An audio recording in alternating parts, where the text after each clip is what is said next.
Esta es la presentación de nuestro trabajo final de la materia series temporales de la maestría en Data Mining de la Universidad de Buenos Aires. Nosotros somos el grupo 1, Santiago Alcaide, Lucas Bertolini, Sebastián Pedersen, Mateo Suster. En esta presentación vamos a contar cuál es el caso de negocio que nosotros abordamos a través de estos datos, el origen de los datos y las características más importantes, y vamos a hacer algunos comentarios acerca de la aplicación de herramientas que vimos en la materia, que al momento nos han dado resultados útiles para trabajar en este caso. Nuestros datos corresponden a una campaña comercial de un laboratorio que produce productos médicos. Este laboratorio no hace una distribución a consumidor final, sino que se los vende a cadenas de farmacias, quienes a través de sus farmacias hacen la venta final. Como parte de un programa de ampliación de la base de clientes y de fidelización, el laboratorio ha generado un programa de descuentos para los clientes o usuarios. Para acceder a esos descuentos, una persona debe empadronarse, registrarse y introducir sus datos en una base de datos del laboratorio, y luego acudir a una farmacia, mostrar un cupón que acredita su empadronamiento y accede así, a través de la compra en una farmacia, al descuento. La característica particular de este sistema es que las farmacias compran en primera instancia todos los productos al laboratorio a su precio regular y acceden a un reembolso del dinero en función de la cantidad de ventas con cupones que informen periódicamente al laboratorio. El objetivo del negocio es prever cuánto dinero va a costar cada una de las campañas que se plantea y entender si se está logrando la fidelización de los clientes. También acá hay particularidades. La primera es que no hay al momento una definición taxativa de fidelización, sí hay una noción de querer fidelizar en el sentido amplio de la palabra a los clientes, es decir, que una vez que una persona compró uno de estos productos, vuelva a comprar, y también que hay una intención de traer nuevos clientes a través de estos programas. El objetivo que planteamos nosotros es un poco más general, es el de ofrecer soporte a la toma de decisiones financieras y comerciales a partir de los datos históricos de ventas de medicamentos. Académicamente, por supuesto, a través de las herramientas de la materia. Bueno, con respecto a los datos que utilizamos, tenemos en principio dos conjuntos de datos. Uno, un dataset de ventas de los medicamentos, donde están registradas todas las transacciones, con los precios de los medicamentos, el porcentaje de descuento y el valor absoluto, la cantidad vendida, y obviamente el medicamento que se vendió y la sucursal en donde se efectuó la transacción. Datos que fueron hasheados por ser de información sensible. Y en segundo lugar tenemos otro dataset con el empadronamiento de los pacientes y los cupones que se han entregado, y con otras características que no fueron utilizadas, pero por ejemplo observaciones si los cupones estaban bien realizados bueno. Todos estos datos fueron provistos por una empresa auditora que trabaja para el laboratorio y que se encargó de revisar las distintas transacciones, por lo cual, como vamos a ver más adelante, vamos a trabajar con dos conjuntos de variables, una sobre los valores en principio informados por las farmacias, tanto de precios, cantidades y descuentos, y otro posterior sobre los calculados por la empresa auditora de la misma.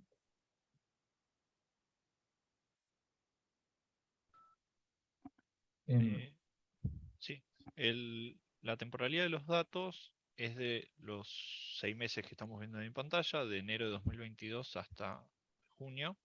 Aproximadamente tienen 30.000 datos cada dataset, cada mes. Este es el archivo de medicamentos. Cabe destacar que el laboratorio trabaja con varias cadenas de farmacias y farmacias de barrio. Nosotros solo tomamos datos de una cadena, la más grande, pero este dataset podría extenderse en farmacias y también en el tiempo, porque el laboratorio y la empresa auditora tiene datos de 2, 3 años para atrás también inclusive.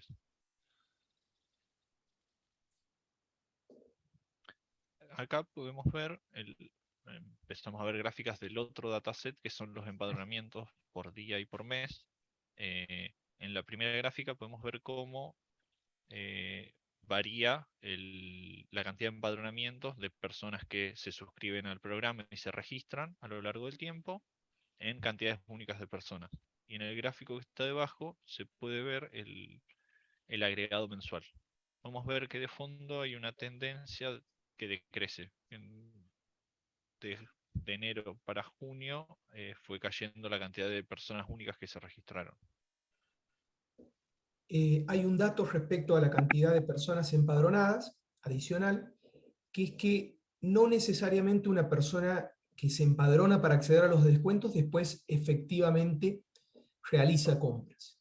Entonces, no es necesaria una asociación directa. Y por otro lado, una vez empadronada una persona, puede hacer uso de sus descuentos hasta transcurrido un tiempo de varios meses o hasta utilizado el cupón en una cierta cantidad de compras.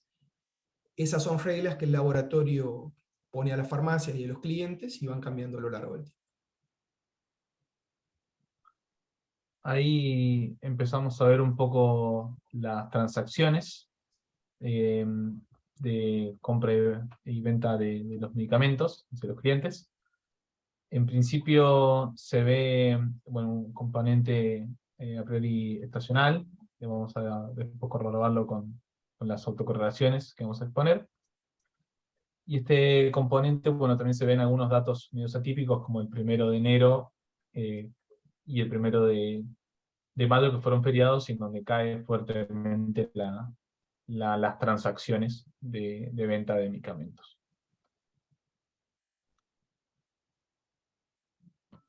Los medicamentos, o las ventas de los medicamentos, tienen una distribución de larga cola. Hay un grupo reducido de medicamentos que monopolizan las ventas. Vamos a ver, el principal corresponde al 18% de las transacciones que tiene el dataset. ¿Querés que paso a la siguiente, Santi? Y podemos ver aquí, en cantidades informadas vendidas por medicamento, como los tres principales son consistentes a lo largo del tiempo. Ese top 3 se mantiene. Después hay unos 2 o 3 que están en una escala en un orden de magnitud menor. Y después tenemos una gran cantidad de medicamentos que tienen muy poquitas ventas. Y en la siguiente lo vamos a ver también por monto informado, que es consistente con lo que se veía. Una particularidad es que uno de los medicamentos tiene un impacto en monetario, en tema de dinero, que es un poco mayor, por lo menos al principio. Pero esos tres medicamentos que monopolizan las ventas, o que agrupan la mayor cantidad de las ventas, se mantienen y son los mismos. ¿No? Y acá lo que podemos ver también, y algo que empieza a disparar la curiosidad cuando íbamos analizando, es que hay ventas cuando vemos el valor contabilizado con 0, lo cual no tiene sentido a priori en el mundo real, que uno no vende 0 medicamentos, y eso representa el 15% de las transacciones. La distinción que tenemos que agregar en este momento es que tenemos dos formas de ver las ventas: las informadas por la farmacia y las contabilizadas por la empresa auditora. La empresa auditora, por distintos motivos, podría invalidar una transacción, sea porque el cupón está vencido, por distintos tipos de errores, por ejemplo, que el médico no está registrado en el programa de cupones. Hay distintos tipos de errores que podrían invalidar el cupón, y es lo que vemos acá. Eso nos llevó a pensar en usar las ventas informadas.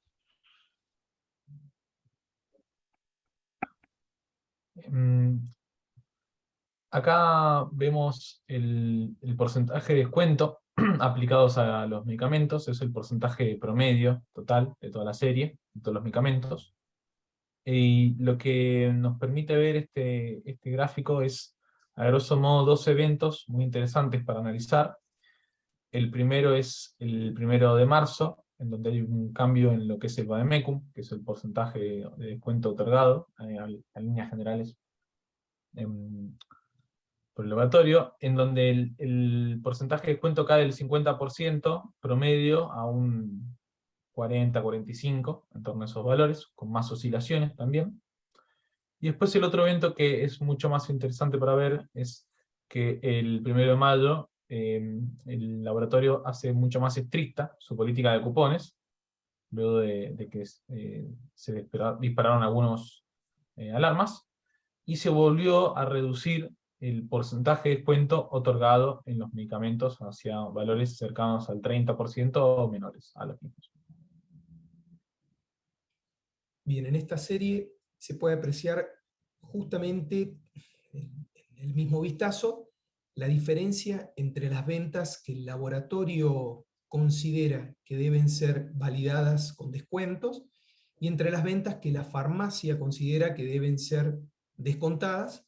En este último caso, es un monto que la farmacia vuelve a solicitar al laboratorio. Se puede observar, como anticipaba Lucas, nosotros hemos elegido trabajar con las ventas informadas por la farmacia, esto detrás de la idea de perseguir con especial atención dónde está puesto el interés de los consumidores, que independientemente de que esas transacciones sean correctamente validadas o no para ser accedidas a cupones de descuento, demuestran el interés de la persona en ir a consumir ese producto. Bueno, Bien, acá... Adelante, Lucas. Acá empezamos a evaluar las autocorrelaciones dentro de la serie que elegimos, que es la de montos totales informados. A simple vista veíamos una estacionalidad o una repetición en la serie.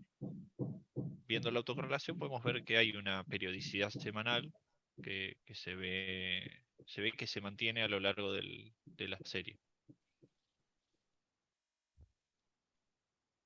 Y aquí lo que hicimos fue abrir esas autocorrelaciones a los distintos medicamentos. Y lo conecto ahora con algo que mencionábamos previamente, pero hay medicamentos que tienen una alta representación en el dataset. Lo que encontramos, curiosamente, como 3 tipos de patrones de autocorrelación. En la primera columna podemos ver medicamentos que tienen una estacionalidad, podemos ver cómo la demanda va creciendo y tiene una especie de ciclo y contraciclo. Las del medio, que son más parecidas a la autocorrelación de la serie total, que es la periodicidad semanal. Y una tercera categoría que agrupa medicamentos que no tenían una autocorrelación que encajaba en los 2 grupos anteriores, que estaba como más lleno de ruido. Un detalle para agregar es que nosotros estamos haciendo este análisis desde una perspectiva puramente cuantitativa respecto de los datos, por naturalmente cuestiones de confidencialidad de la información que nosotros tenemos que respetar, no hemos accedido a datos cualitativos que permitan comprender estos medicamentos en distintas categorías desde sus prestaciones y desde sus distintos casos de uso. Así que nuestro análisis en todo momento es desde los métodos cuantitativos que vamos a aplicar. Bueno, esto es un poco lo que comentábamos anteriormente, los 3 patrones de los grupos de autocorrelaciones. El estacional, que es la primera columna, el cíclico en la columna del medio y los que eran más atípicos en la última columna. Y bueno, como decía Santi, no tenemos más información como para detallar qué tipo de medicamentos cada uno de estos grupos que encontramos. No obstante, cuando agregamos por semana, si bien en el primer grupo del comportamiento cíclico de los medicamentos esto parece respetarse, en los otros 2 grupos el patrón de autocorrelación que encontramos en la serie diaria de la meta de medicamentos no se respeta, sino que más bien se rompe el patrón encontrado. Luego avanzamos un poco con la descomposición de las series temporales, principalmente la de ventas y cantidad vendida. La descomposición consiste básicamente en agarrar la serie de tiempo y descomponerla en un componente de tendencia, que van a ser los filtros de media móvil, como vamos a mostrar a continuación, un componente estacional, que va a ser un promedio ajustado de la serie, sin la tendencia, para cada estación. Esto va a encontrar los patrones que vimos en las autocorrelaciones, y un componente remanente que se deduce de la diferencia entre estos dos componentes y la serie original. La descomposición puede ser de manera aditiva, en donde uno se suman estos componentes, o de manera multiplicativa. Nosotros optamos por el primer análisis.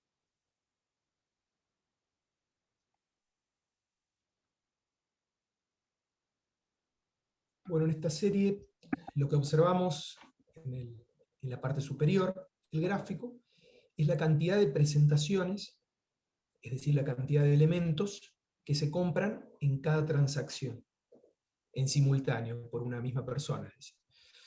Arriba la serie original, lo que nosotros nos planteamos acá es hacer un suavizado a través del filtrado con medias móviles. Abajo se observa un filtro de orden 3 de media móvil. Como son pocos días, naturalmente sigue muy fuerte esta estructura que ya habíamos analizado y que se observa claramente semanal. Fuimos incrementando el tamaño del filtro tras la pregunta de si esta estructura tan obvia semanal no podría esconder otras tendencias subyacentes que también sean interesantes en el comportamiento de las personas. Cuando pasamos a un orden de 7 días, aún más cuando pasamos a un orden de 28 días en estos filtros de medias móviles, se pueden observar otros tipos de tendencias, ya ignorando esa subida y esa bajada del inicio y del fin de la semana, que tiene que ver también con la actividad comercial de las personas, con las agendas y cronogramas de los consumidores y demás. Estos otros filtros rescatan aspectos que tienen mucho más que ver con las tendencias de consumo de los clientes en cada momento. Entonces, acá encontramos una información de valor, pensamos, que puede indicarnos de alguna manera la recepción por parte del público o bien de los productos o bien de los descuentos, y servir también como alarma temprana de si una campaña está ganando o perdiendo efectividad.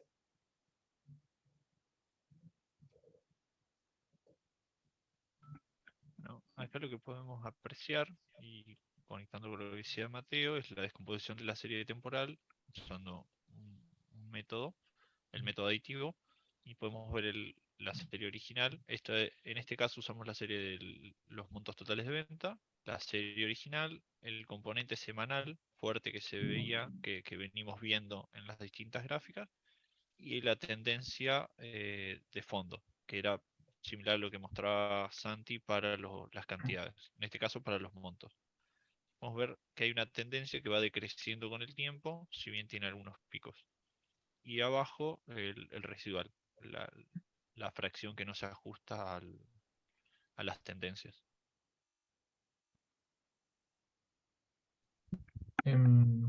Por último, intentamos aplicar un análisis de tipo causal, para poder inferir si los cambios de políticas de los cupones que ocurrieron el 1 de mayo, la caída del porcentaje del promedio de descuento otorgado, tiene un impacto en el total de las ventas informadas por las farmacias.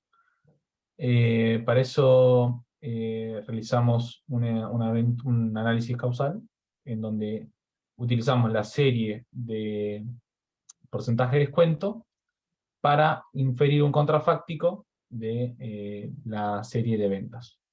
Las dos series se presentan a continuación.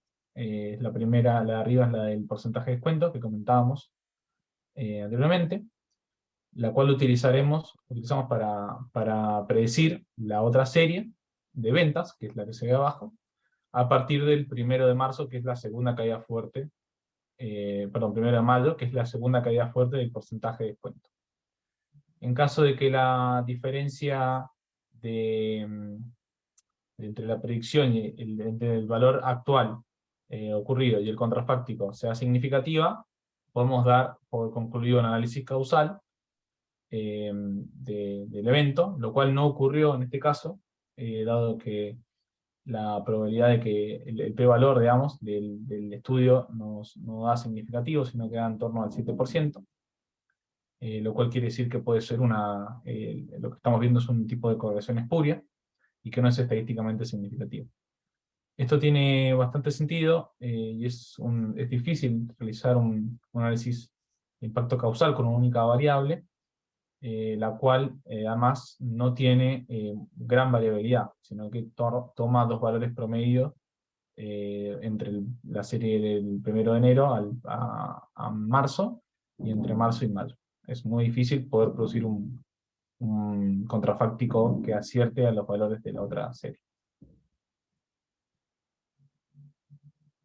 Ahí se ve el gráfico, sintetiza un poco lo comentado anteriormente. En la serie negra, la I, es el valor actual de la venta de los medicamentos. La línea punteada roja es la predicción por el modelo utilizado en inferencia causal, que por default es un modelo bayesiano, con sus intervalos de confianza. Fíjense que la predicción es bastante constante.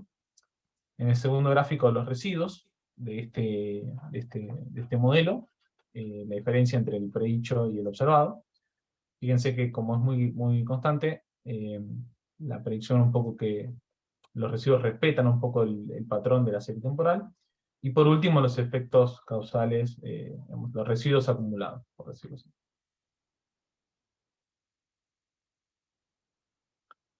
Hicimos un segundo análisis causal, esta vez con los empadronamientos, que era una serie que tenía más variabilidad. Y tomamos también el evento del 1 de mayo, creemos que es el evento interesante en términos de cómo puede afectar eso a la demanda. Si creemos que los cambios de medicamento y los cupones, la política de cupones más estricta, podría verse reflejado en una disminución o en disminuir los incentivos para comprar. Usamos la cantidad de personas empadronada única y los montos. Acá podemos ver las dos gráficas, vemos que tienen más variabilidad en este caso, la parte de persona. Y igualmente, ¿querés pasar ahí, Santi? En este caso tampoco nos dio un valor significativo. Acá nos pasó algo curioso, que es que está bastante cerca la probabilidad de ser o no. En este caso nos da como correlación espuria, pero si corríamos los métodos varias veces, en algunos casos nos daba que podía ser significativa, en otros que no. Esto nos da a entender que no hay correlación, o que puede haber alguna relación, pero que no está taxativa para nada. ¿Querés pasar al siguiente y mostrar? Bueno, o alguno quiere sumar algún comentario. Y acá podemos ver, el efecto acumulado es un poco mayor, pero igual no hay algo significativo. Así que no podemos correlacionar los empadronamientos con las ventas. Bueno, los próximos pasos, porque este trabajo nos despertó bastante más preguntas que lo que llegamos a terminar de responder, o no con la complejidad que queríamos. Algo interesante fue que los filtros de media móviles podrían ser bastante útiles para ir detectando las tendencias y monitorear las campañas, y pensar un poco el impacto que tienen las decisiones en las campañas, que las decisiones tienen efectos demorados. Cuando vamos aumentando los filtros de media móvil empezamos a ver tendencias de fondo, y hay algo bastante interesante para la toma de decisiones del laboratorio ahí. A partir de las autocorrelaciones también nos quedó la idea del clustering de los distintos medicamentos, pensando que algunos medicamentos, que hay grupos de medicamentos con distintos comportamientos, podríamos generar un clustering con eso y clasificarlos, usar eso también como feature para otros procedimientos. Y creo que ahí podríamos empezar a encontrar más cosas un poco más sustanciosas de los medicamentos. También podríamos ver si podemos conseguir más información cualitativa, tal vez no sensible, pero sí que le aporte más riqueza a la variedad de los medicamentos. Eso también fue algo interesante. Y por último, el forecasting de los grupos de medicamentos, que era un poco la premisa con la que comenzamos y a la que no llegamos, pero todo lo que hicimos nos ayudó a llegar a este punto, pero nos quedó pendiente y nos quedamos con ganas de poder hacer el forecasting por grupos de medicamentos y agregando distintos regresores. Prophet nos pareció una buena opción, y ya que además podríamos sacar los efectos de los feriados del 1 de enero y 1 de mayo, que vemos dos caídas muy abruptas que están dadas por el feriado y no por la tendencia natural.